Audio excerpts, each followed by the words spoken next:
Welcome to our meteorology segment, where we talk about weather and the science of what goes on in the atmosphere, especially the troposphere, the portion of the atmosphere where all your weather occurs. And we're looking at lightning right now. Is it the brain of a storm? Leave us a comment and let us know if you think clouds are brains. Have you noticed similarities between a brain and the Earth's hydrogen cycle? Yeah, I know. It's pretty freaky, right? It's almost like the clouds are living entities. All right, let's move on here.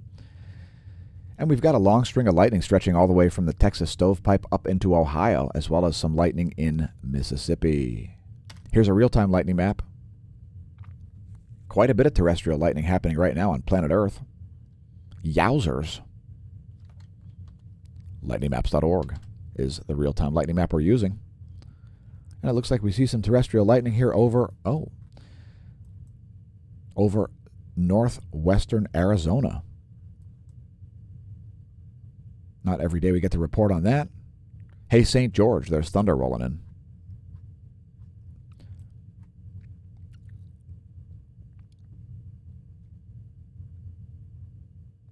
And by the way, if you viewed this any place besides twitch.tv/smashamash, we did stream this video live to twitch.tv/smashamash, the first place for it to appear.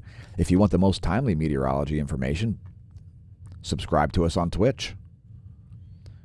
The Twitch mobile app is absolutely fantastic, by the way.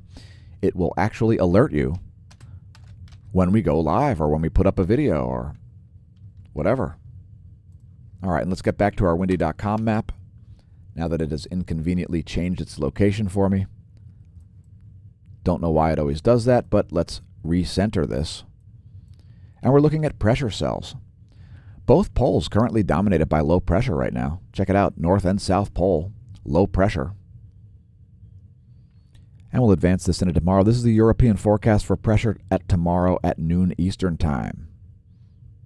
High pressure dominating the entire Atlantic Ocean. Two anticyclones, one just off the coast of Ireland and one in the central Atlantic. Central North Atlantic, I'll say, right there. Two anticyclones.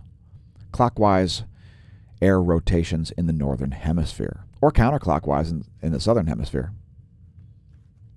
Continuing on to look at, guess what we're looking at, folks?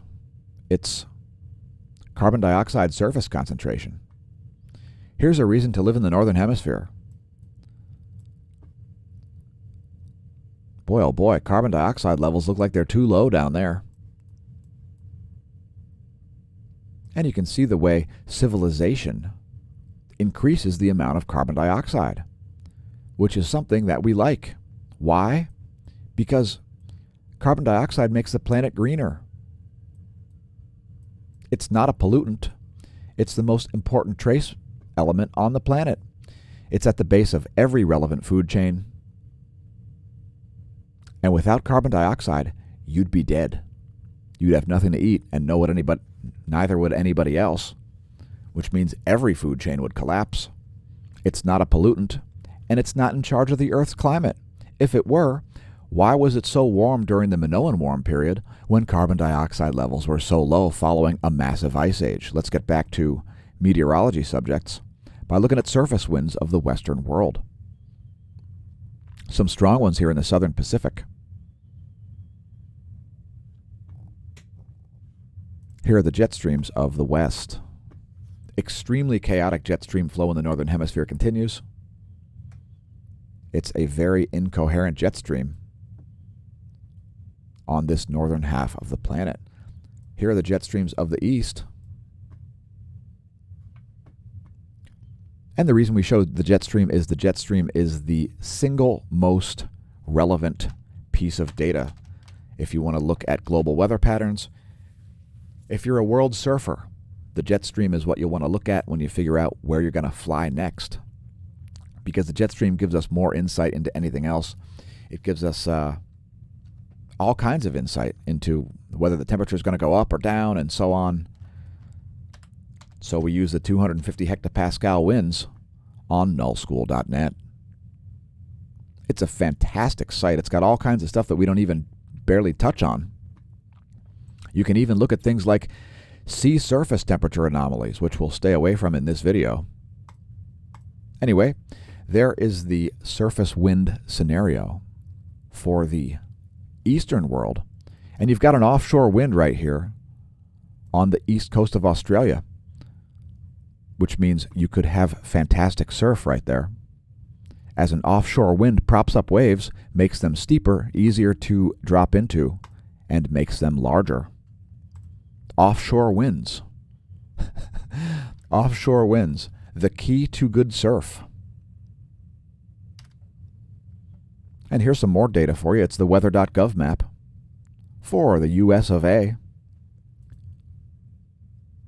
Some flood watches in this constrained band, which we talked about in yesterday's meteorology segment. Here's the U.S. Doppler radar map.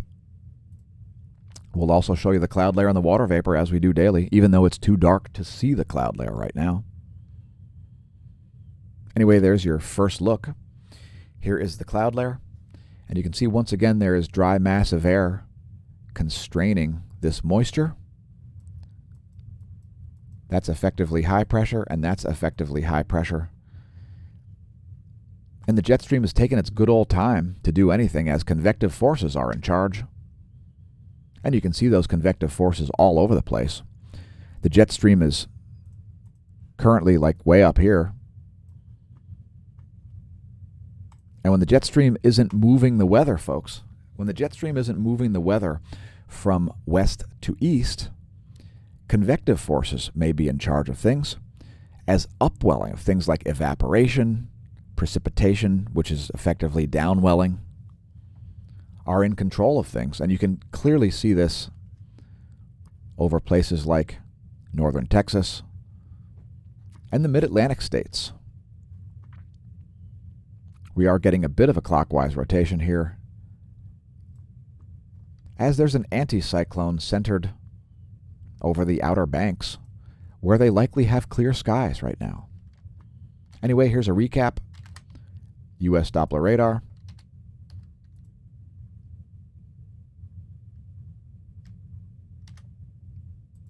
Cloud layer.